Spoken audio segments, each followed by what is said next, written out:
Hello and welcome to episode of the Bubbs on Sports podcast. Today is Tuesday, June 13th. Hope everyone's having a good day so far and a good rest of their day yesterday. We've got a lot to get into here on the program, here on today's podcast.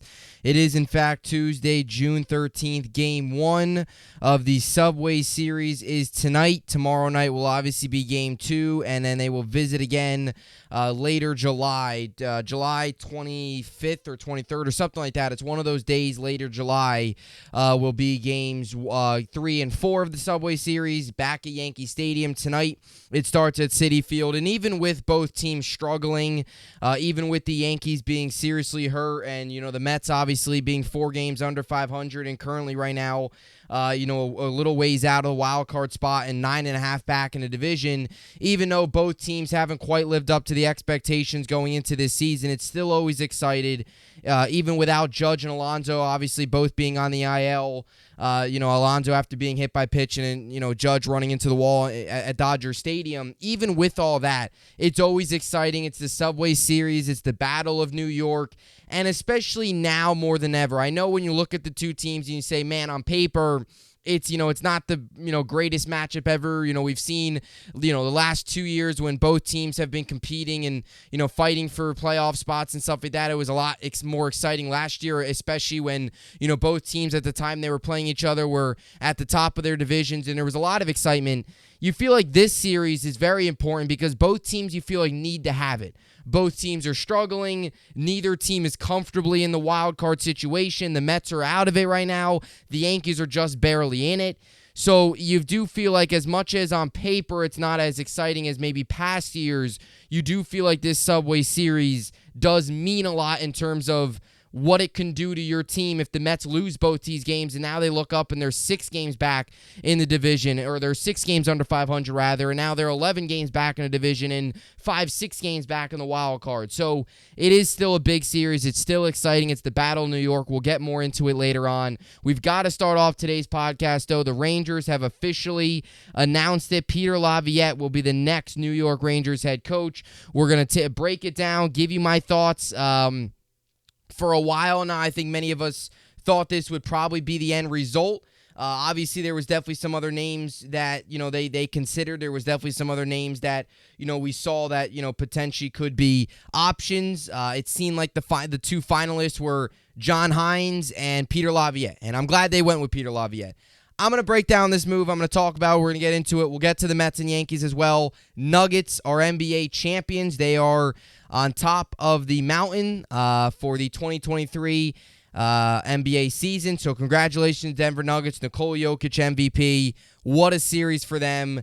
They win in 5. I think we all kind of saw that coming, 5 or 6. The Heat really didn't stand much of a chance. And you saw the story, you saw last night where the Nuggets didn't necessarily get off to a great start in the first half, and the Heat only went into halftime with an 8-9 point lead. And it was like the Heat should have been up by a lot more. They missed a lot of opportunities in the series.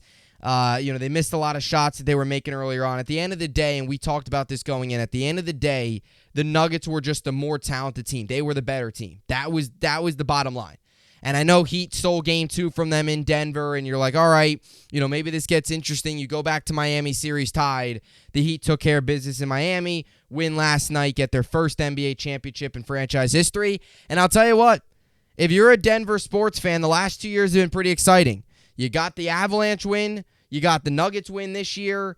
The Rockies obviously aren't any good. The Broncos, I guess there's some hope, although I don't think the Broncos are going to be much better. But there is hope, I guess, around the Denver Broncos if Sean Payton can try to re-find or rediscover Russell Wilson's old form. We'll see how that happens here in Denver coming up this fall. But it's been an exciting time to be a Denver sports fan. Back-to-back championships in 2 years.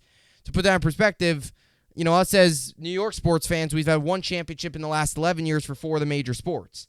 I know, the Mets got there in 2015, obviously, but other than that, it was the Giants back in 2012. That was the last time. So it's been a long time. So we'll see. But anyway, the team we're going to talk about here, hopefully this is the right hire to get them to a championship, and that is the New York Rangers. Today, the Rangers officially announced they have hired Peter Laviolette as their new head coach. of the New York Rangers. This has kind of been a long process going all the way back to the beginning of May when the Rangers fired Gallant all the way in the beginning of May. We are now sitting here on June 13th, and we finally have got the announcement. Peter Laviolette will be the New York Rangers' 37th head coach in franchise history. Through all the rumors, through all the different conversations, all the different candidates, this seemed to be the answer. This seemed to be the guy. We talked about it here on the show a couple weeks ago. This seemed to be the top guy for the New York Rangers. Again, Joel Quenneville, was in the conversation. You had guys from Seattle that were in the conversation. You heard again, Chris Knobloch, Mike Babcock, who were with the Ducks there. He had, you had conversations potentially about him all the way at the beginning of this. Daryl Sutter was the name to potentially consider out, obviously from Calgary and the Flames. So he was a name to consider. You had all these different names. Peter Laviolette was always there. And it seemed like from the start to where we are now, even John Hines, who was another guy that I did not want, not many Ranger fans want it at all. You get him, or you avoid him, and you bring in Peter Laviolette. And there's a lot of Ranger fans today. It seems to be split amongst the fan base as whether or not Ranger fans like this move, whether or not they don't like the move. Look, I have no issue with the move. I don't mind the move. I know a lot of Ranger fans wanted Chris Knobloch. I know a lot of Rangers fans felt this move was maybe a little bit of the safer move.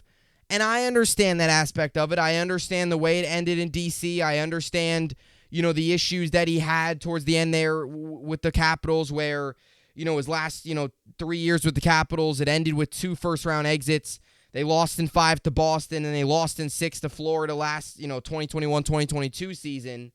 And then this last, year, they obviously missed the playoffs. They only have 80 points. They did miss some key pieces throughout the year, but it does seem like the Capitals are kind of entering into a rebuild, and Laviolette ends up, getting out of there. So there are some concerns there with the way it ended with the Capitals, no doubt. And maybe when you look at his overall career, he's been good, but is he good enough to take this team to the next level? Or is he another type of old school coach, a guy like a Gerard Gallant who maybe gets it done in the regular season, but is he going to be able to get it done in the postseason? And that was always the biggest question with Gerard Gallant when he came in. Was he going to be able to get it done in the postseason? And one thing Peter Laviolette has done is he's gotten it done in the postseason. He's won a Stanley Cup. As I mentioned, a couple weeks ago, he went 52, 22, and 8. In the 2005-2006 season with the Carolina Hurricanes. They had 112 points, and they won the Stanley Cup. He's been to the playoffs a lot. He's had 78 career playoff wins. He's 78 and 76 career in the postseason, which is a .506 winning percentage. He's been to the Stanley Cup 3 times. He obviously won one of them. The other 2 times came in 2010 with the Flyers, where he lost in 6 games to the Blackhawks, who were kind of just beginning their dynasty at the time. And then he lost again in 2017 as the coach of the Predators, and they lost in 6 games to the Penguins. Both those seasons, though, was able to get to the Cup, wasn't able to finish. Now, you do question, okay, his last 2 times he got to the Cup, he wasn't able to finish. If he gets there again, is he going to be able to finish, this time? Hopefully, but we'll see. Here's the thought process I think the Rangers took and Chris Drury in the front office took when making this hire. I know you could look at a Chris Knobloch, and he's an exciting name. He's a young name. We have heard that he'll probably stay as head coach with the AHL Hartford Wolfpack, so it does seem like he'll stay within the organization, probably not on Peter Laviolette's staff, but he'll stay in the organization. It doesn't look like he'll get a job elsewhere or, move around or whatever. He's going to stay with the Rangers. But again, this team has got to win a Stanley Cup. Anything less than a Stanley Cup in 2 years under Peter Laviolette is really a failure. Like, if he comes here and you lose in the first round, and then you go next year and you lose again in the first round, you have 2 first-round exits, it's a failure. You've got to take this team with Mika Zibanejad, Artemi Panarin, Chris Kreider, Adam Fox. You've got pieces on this team now. Depending on what happens with Tarasenko and Kane, we'll see. You've got some of the better players in all of hockey. You've got some of the better scoring in all of hockey. You've got to get a little quicker. You've got to get more physical. No doubt about that. But this team's got the pieces. They've got the talent. Now they've kind of got to shape up the talent and build around the talent and get the right pieces and get the right play style to fit this talent to get this team to the next level. So, again, there's a lot of pressure. That was always my biggest issue with Chris Knobloch. First-time head coach, New York City, big market, Stanley Cup or bust. Those are high expectations for a young coach, first-time head coach. Sure, the potential was there. The next, he was one of the brighter minds, the up-and-coming brighter minds in hockey, gets the players to buy in, innovative, and, maybe, and he's here for a very long time instead of kind of a safe 1 to 2 year hire where you're going to get to the postseason. Are you going to be able to finish? We'll see, but does this feel, it wasn't really, it was kind of one of those boom or bust type hires where you take a big swing for it. It's either a home run or it's a strikeout looking. I mean, that's really what it came down to, in my opinion, with Chris Knobloch. He either comes in here and builds this foundation and builds a dynasty, or it just falls flat on your face and he fails in his first run. Peter Laviolette's, I think, the safer choice. And I think that's what the Rangers wanted. Get to the postseason, hope you can kind of finish the job. Yes, there's a risk to that, but there's also a risk to Knobloch. Again, not all these guys are perfect. None of these guys are perfect. Like, there's a reason Peter Laviolette's available. When you fire a head coach, there's always, every guy is going to have a blemish or two. There's every guy, they're available for a reason. I say this all the time. I said this during the entire time throughout the New York Jets quarterback search. Everybody was critiquing every guy the New York Jets could get. Well, they're out there for a reason, right? So there is a lot to like with Peter Laviolette. We talked a lot about with the Rangers and their struggles in the postseason not being able to adjust. The one thing Peter Laviolette's going to do, he's going to make adjustments. A lot of what the Rangers need is what Peter Laviolette provides. He does have a little bit of a history of, developing players. Hopefully he can, develop Lafreniere and Kakko, depending on what their futures are. Again, we'll see. His introductory press conference will be next Tuesday, so you'll get a better feel for what he wants in his view of this team here once he has his introductory press conference and once the offseason really gets started here, once the Stanley Cup obviously concludes. But he can make adjustments. He's got postseason success. He's done it before. He's a veteran. He's experienced. A lot of those things you wanted as a head coach. The Rangers get that. So I know as the fan base, they kind of wanted that big, new, shiny car type hire, and that was like a Chris Knobloch. But I don't mind this hire in terms of what he brings. Yes, it might seem like the safer choice, but one thing that separates him between Gallant, and I don't quite like the comparisons, but one thing that separates him between Gerard Gallant is he's gotten it done before. Gallant wasn't able to get it done. And he wasn't able to get it done again with the Rangers. Peter Laviolette has done it before. He's been to the Cup 3 times, has gotten it done once. And he still wants to win. He still wants to coach. There's a little bit of the notion of, is he worn down? Is he old now? Does he have, enough drive? He said a couple months ago, he still wants to coach. He wants to even up that Stanley Cup record. He coached obviously in Philly. That's a big market. It's a tough market. So he has coached in some big markets. An interesting nugget I got to give you. Now joining the Rangers, and this has been a nugget I've been holding for a while. He's now coached 5 of the 8 metropolitan teams. He has coached the Islanders for 2 years. He now coaches the Rangers. He was with Carolina for 5 years, obviously won the Cup. He was with the Flyers for 5 years, and he was with the Capitals, obviously, most recently the last 3 seasons. So he has now coached 5 of the 8 teams in the Metropolitan. So definitely an interesting nugget there to note. And it's funny because he lost to the Penguins his last time in the Stanley Cup, another Metropolitan team. He hasn't coached, obviously, the Devils. Obviously never coached the Blue Jackets, and obviously never coached the Penguins. So those were the other Metropolitan teams that he'd never coached. But the 5 of them, the Capitals, the Islanders, the Hurricanes, the Rangers, and I think I'm forgetting somebody. The Flyers. Yeah, I'm forgetting the Flyers.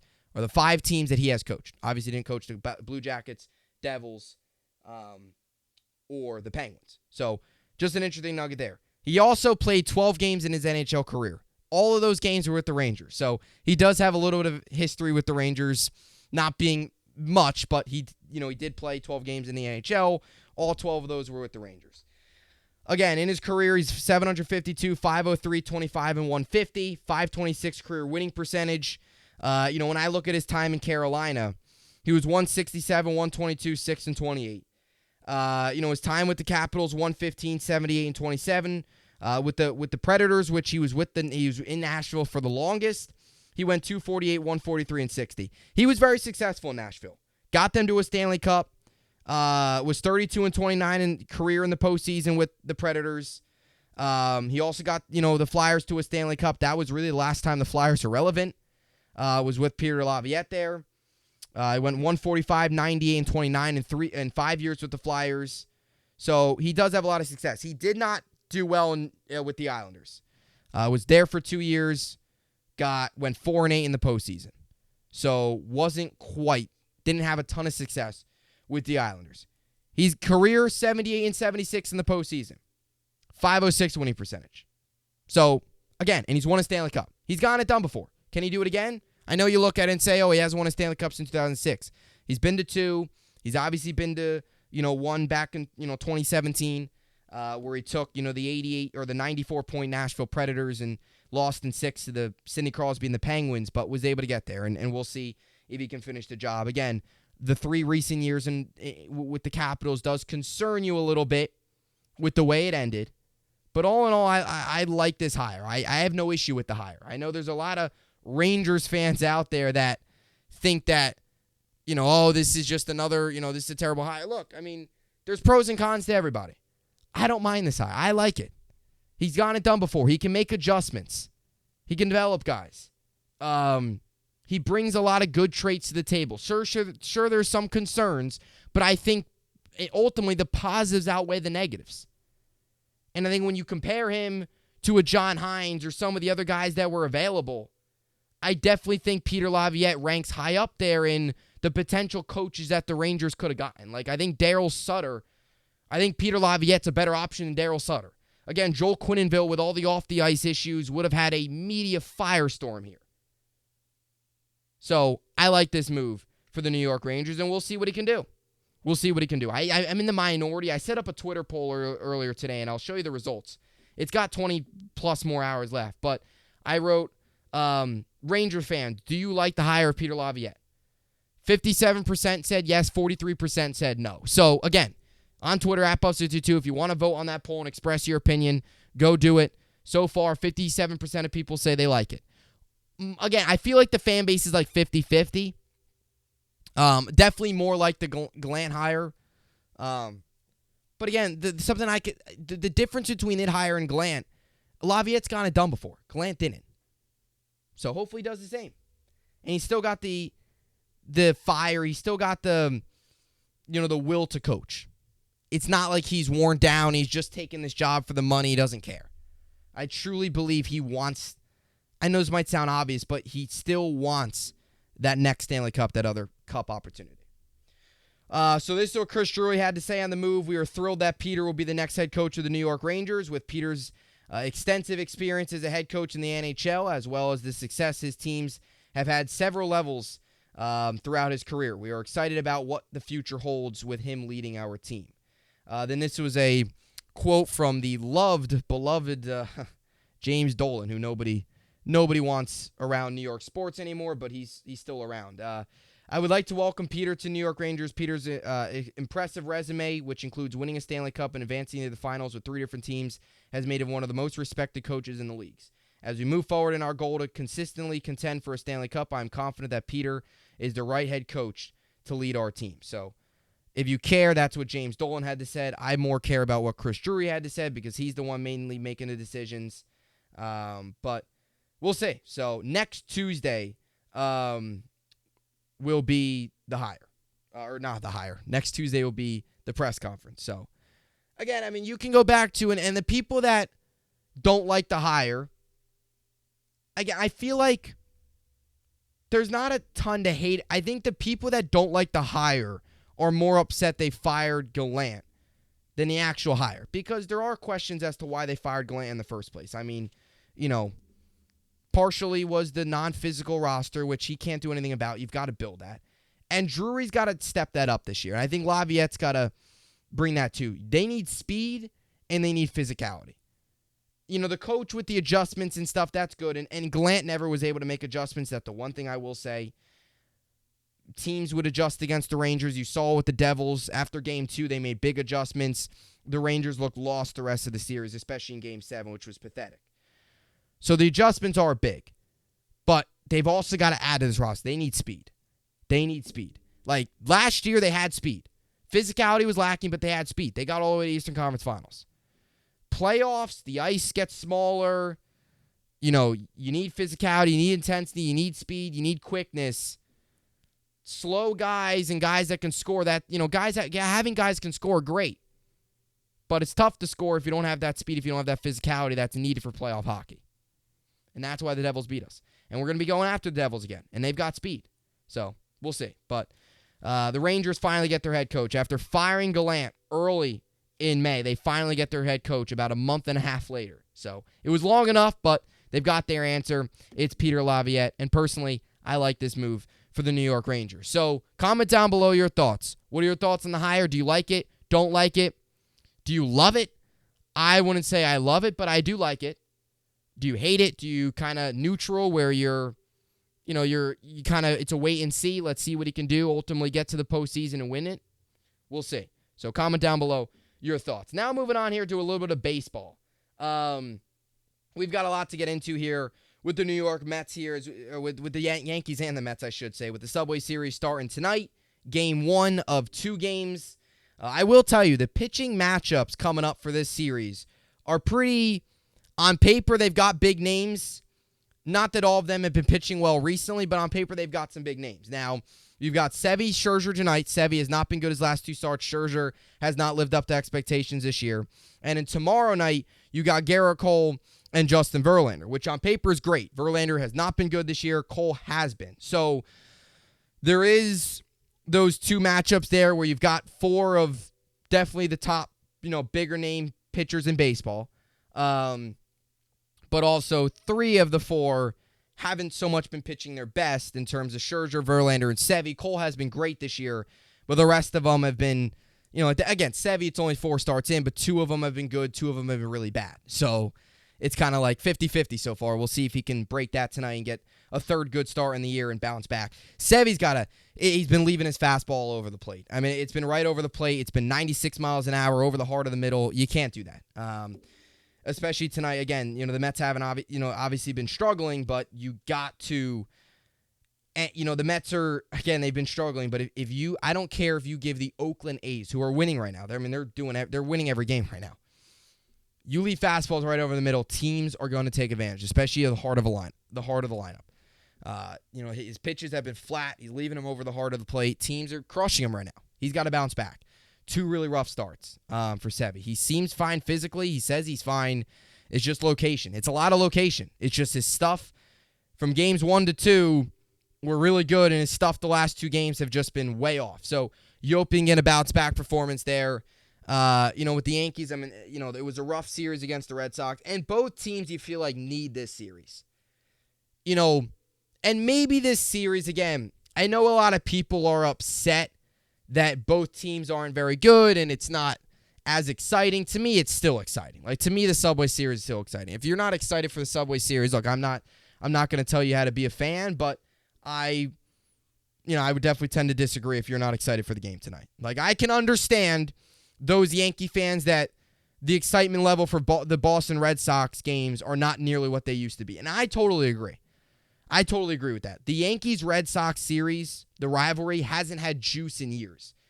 There's more intensity and more excitement and more, competitive, fire between the 2 teams against the Rays and the Blue Jays than there is against the Red Sox anymore. Red Sox aren't any good, aren't very good anymore. They're kind of in a rebuild. The Yankees obviously haven't been playing up to their level. We'll get them obviously again this weekend on Saturday Night Baseball and Sunday Night Baseball again, which will be the 3rd week in a row the Yankees get Sunday Night Baseball, which I'm fine with as a fan, but national fans probably don't love it. But either way, the Subway Series is still a lot of fun, and both teams you feel like need this series because it provides a little bit more energy, it gives you a little bit more juice. Neither team's playing very well. Yankees 9 games up on 500, 9 games back in the division. Mets 9 games back in the division. They're 4 under 500. So it's definitely, from that standpoint, it's definitely rough. When you look at the division and look at the record. Now, The one thing I could say with the Yankees is, like, Stanton's got to get going. Rizzo hasn't been able to hit a baseball the last 2-3 weeks. Like, he hasn't been. So he's got to get going as well. His batting average was all the way up in the 300. He's dipped all the way down to he's all the way into the 260s now, 269. His batting average at one point was like 304. I think he got as high up as like a 311. It is now dipped all the way down to 269. You're talking about a 40-point drop in batting average from Anthony Rizzo over the past couple weeks. So he's got to get going. You look back at the Red Sox series, a lot of it's pitch selection. And Volpe, too. I mean, a lot of it is pitch selection right now with this Yankee team, and some of it's talent. Like, when you look at this Yankee lineup, it's flat out, you're rolling Billy McKinney out. Your outfield is Billy McKinney, or left to right, it's Bowers, Billy McKinney, and Willie Calhoun. And they've been subbing Calhoun after, like, his third at-bat in, like, the 6th, 7th inning area to bring in IKF for the defense because, as opposed for the bat. They've been bringing in the defense late in games, which, go ahead, do it. I don't know if I fully agree with it. Willie Calhoun the other day had a homer, and then the next inning they took him out. I would probably take the lack of defense out there and Willie's bat over. IKF hasn't necessarily been bad, but I wouldn't consider IKF some stud center fielder. Like, McKinney was able to cover some ground. Bowers made a really nice play. Defensively, they've been good. McKinney had that nice play against the Red Sox over the weekend. Bowers had that one in left field. Defensively, they've been fine. DJ's been making plays at third. It's just offensively, the Yankees can't do much. And the bottom line is this. Without Judge, they're a subpar baseball team. Like, without Judge, they're not the same team. It's just the way it is. There's a lot blame to go around. That's Cashman. That's a lot of Hal. It definitely is. We talked about building this team around Judge. Stanton hasn't looked good.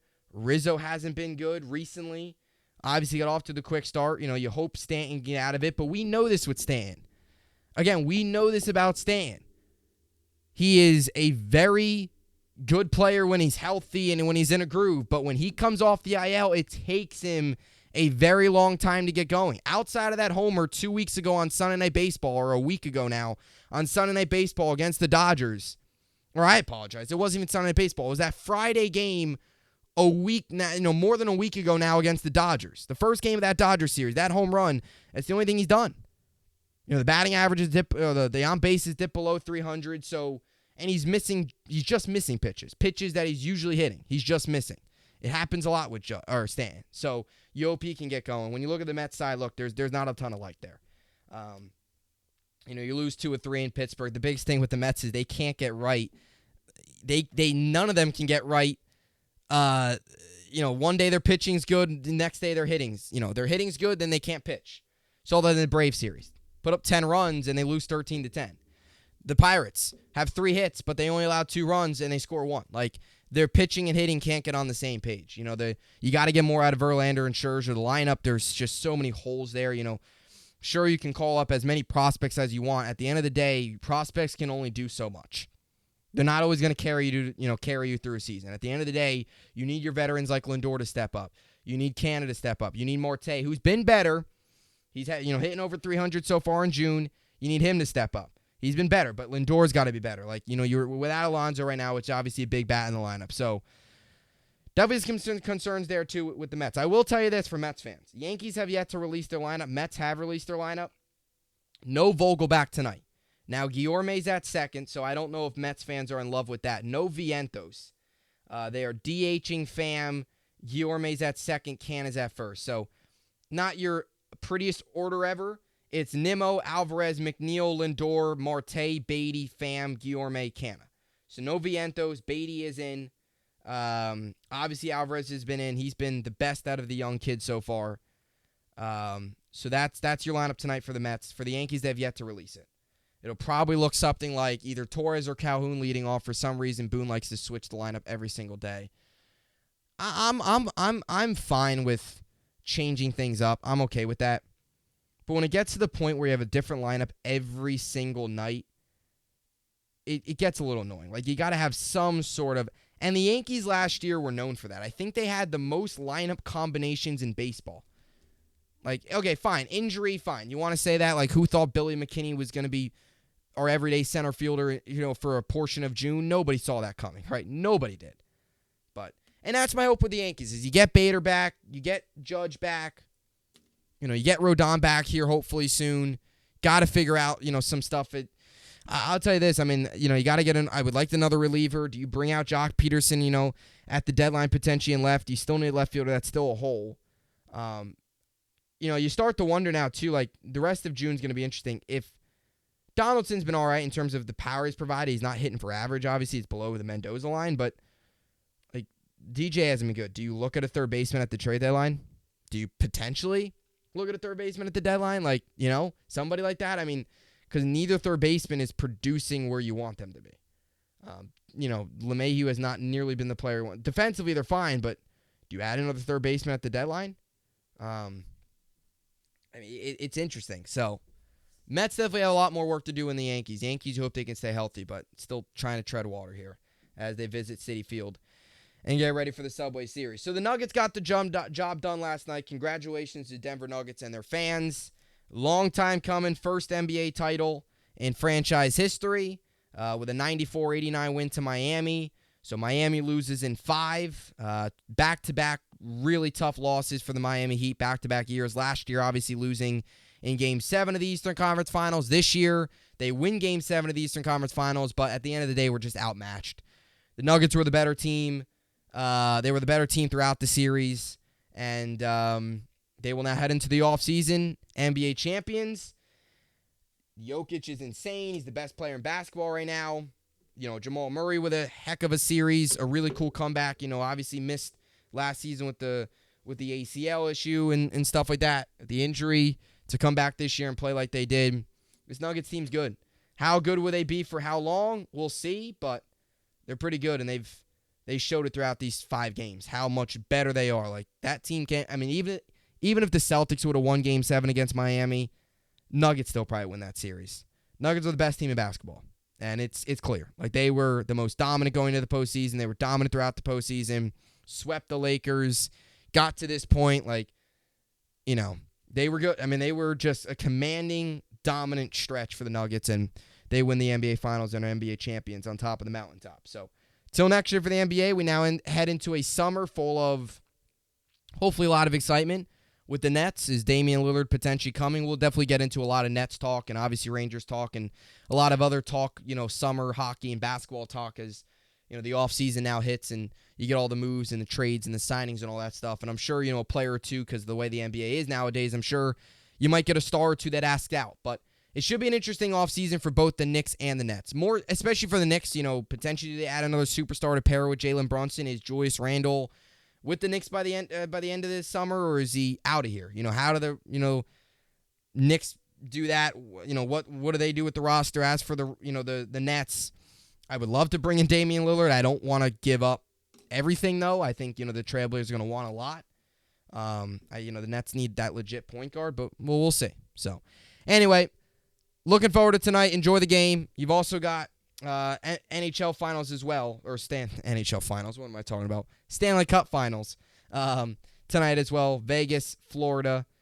Tonight back in Vegas.